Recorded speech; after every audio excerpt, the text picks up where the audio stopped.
Design appeal. So, what is it? What are we talking about? This is just a definition of appeal for your knowledge: to be attractive or interesting, the power or ability to attract, interest, amuse, or stimulate the mind or emotions. So it's kind of a subjective thing.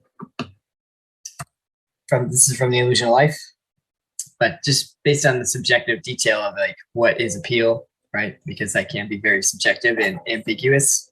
Appeal was very important from the start. This is just verbatim of what they're saying.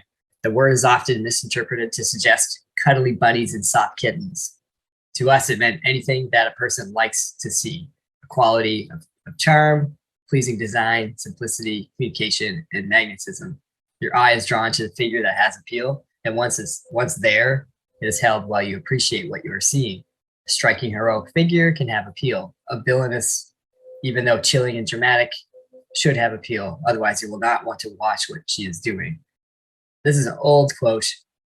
Today's day and age, I would just say villain and just say they, but because we don't know what anyway, it's very interesting point of view, suggesting that even though, you know, good and evil both have their appeal. And I like how they sort of, how Frank and Ollie kind of, Mr. Thomas and Mr. Johnson, tag multiple attributes to appeal in design, right? It's not just one thing. It's an accumulation of things at play that kind of make it up, right? So with that, I've come up with this acronym, Craisins. Who doesn't like Craisins? And what this is just a way to sort of pinpoint areas that you can look at when you're creating your design or your poses, and you can ask yourself questions. That's what this is for. So complexity, use it to support area of interest. You want to use it to draw your attention or the audience's attention, or lose it to create clean contours and silhouettes and shape. So you can either make an area very complicated and complex. Maybe it's convergence of lines, hand posing, because hands are very complicated by nature. So if you see my hands right now, like there are a lot of lines and contours that are working against each other and sort of contradicting the flow of the pose. And it distracts from my face, which is also very complicated by nature. Unless I go profile, then it's a little less information to look at. So now if I have complex hands next to a profile face, you know, kind of thing, it starts to compete for your attention, right? So that's the idea with complexity. So it might mean hiding a shoulder or an arm pose inside the silhouette or the shape of the body, or bringing it out into silhouette and creating negative space. So readability, clarity of the pose, meaning is it legible, right? Are you just posing the character in true CG space and you're relying on that to be the main, that's the linchpin to your pose? You're like, well, it's accurate 3D space. Why would I do that? Well, it's not appealing because you're not controlling the where the audience is looking. You're not controlling where the composition is, right? So readability is important because we want to do all these things, but if you can't read or the pose isn't legible, then maybe our execution or how we're doing these, handling these areas is not being done effectively, right? So we have to think of that too. Asymmetry, that's the easy one. Not everybody always talks about asymmetry. So you want to weight the face and the body to support the line of action. When we talked about the planning phase, and there was the 4 points that from Ollie, I think, Frank Thomas, 4 points for Frank Thomas, and he said building asymmetry is not just in the face, but it should be felt through the whole body, angles and what have you. That's what that is about. So you want to use like what you can call a wedge technique, where you open the character up, screen right? It's like, hey, how's it going? Or close them down, kind of thing. So it creates an angle, right? So like my shoulder, my head angle, that's a wedge, and then maybe I create the face like that too. I'm not saying you do this with your face, but this is the point, right? So you're like combating that wedge technique. You can do it with the body, and you can either open up characters to whomever they're speaking to, or you can close them down if they're becoming more guarded and they're shielding themselves, right? So it's different approach, but the idea behind it is asymmetry. I've highlighted intent here. This is a common theme that I think is the most important thing of everything that you're going to do in this class and in your career, is that intent when you're doing your work is probably the number one most important thing you can have in your mind as you're working. Is your intention of the pose clear? And then, do we have enough information to interpret the intent of the scene, thought, or action? Do not be ambiguous. You should not have to caveat every decision, choice, or intention that you have. If you find yourself more of a salesperson and pitching an idea just verbally all the time, and maybe you'll be successful that way, maybe you won't. But in my experience, that generally means that you need to do some work, more of the work and less of the talking. You should be caveating some things, but if it's not clear, you need to do a little bit of the work. I believe in using, that caveat and introducing your shot as a tool, but not being reliant on it, right?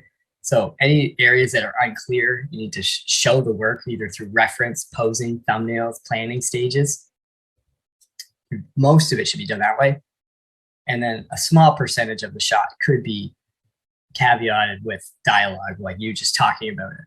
But you need to gauge time management wise where that lays and how that sort of shapes up, right? But the spirit of this point is that your intent should always be clear. If you ever have a question, then that means you have to do a little bit more homework, a little bit more planning, or if you're not sure, that becomes the caveat. Like, I don't know what to do here.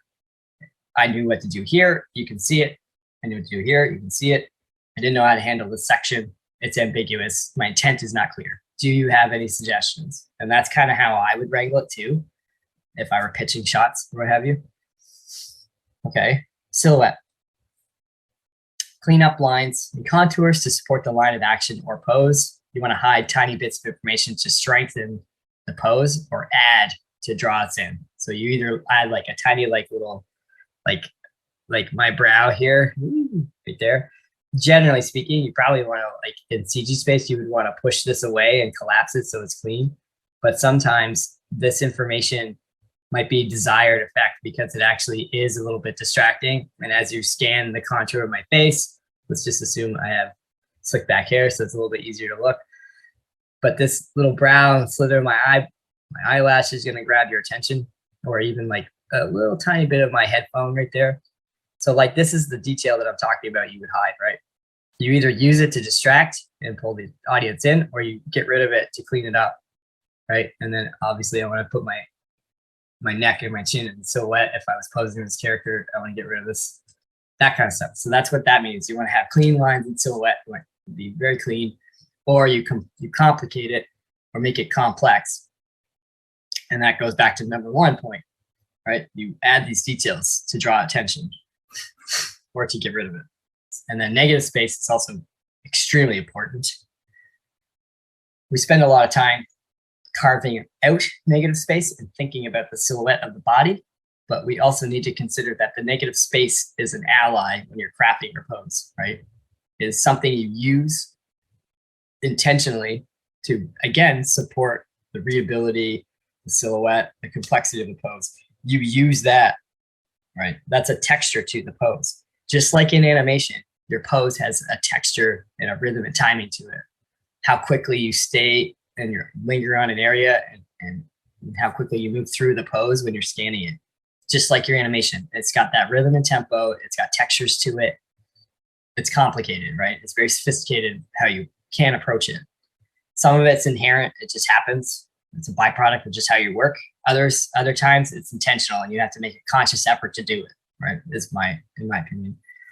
And then, yeah, negative space. You want to use it to help usher the audience where to look, either by eliminating it or creating it. That's the point. And then lastly, simplify. You want to reduce the information, like we already just talked about. You want to reduce the information we see or the amount of keys we use to clarify the ideas and actions. So it's kind of a twofold. One, it's also simplicity for your posing and simplicity in your animation, obviously. But you can apply that to both, right? And the key here is you want to find the right balance to keep the intent of the pose or your animation clear and decisive. You don't want to leave it you don't want to expose yourself in a way that feels like you need somebody to tell you what to do, right? That's the goal. Is you want to move efficiently. You want to execute on your ideas, and along that way, on that journey, you can ask for help or input, but you don't want to make it seem like you're waiting for them to do it for you. So you always have to make sure your intent is clear, and you have to put some work in. You can't just sit back and go, "Oh, I don't know. What do you think I should do? Can you give me some drawings? Okay, well, what do you think for these few frames?" Because I've had students like that. I've been on productions like that, projects like that, films, TV shows, where some artists will just sit back and go, "Well, that's exactly what you asked for. I don't understand." But the spirit of the conversation is you want to find the balance of these attributes and these components to make sure your intent is clear and to your shot and your scene.